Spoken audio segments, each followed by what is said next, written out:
सपही मुड़ला भावल छोड़ी अइलू, पूरा छवारिक में कतल करइलू।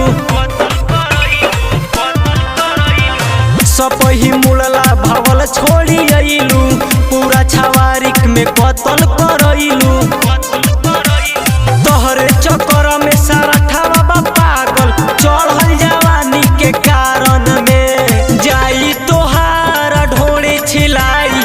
आवो न कबोरा मनोगर में जाई तोहार ढोड़ी छिलाई। आवो न कबोरा मनोगर में डीजे मनीष रक्सौल।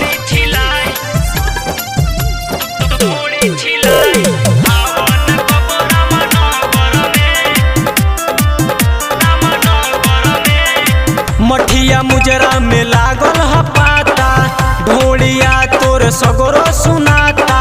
ठीक लागे न सुनी के बतिया, सब लइकन में कतल हो जाता। मठिया मुजरा में लागल ह पाता, ढोलिया तोर सगरो सुनाता। ठीक लागे न सुनी के बतिया, सब लइकन में कतल हो जाता। तोरा जवानी के पानी झराई, आवा कबोहरी नगर में जाई तोहार ढोड़ी छिलाई। आवो न कबोरा मनोगर में जाई तोहार ढोड़ी छिलाई। आवो न कबोरा मनोगर में डीजे मनीष रक्सौल।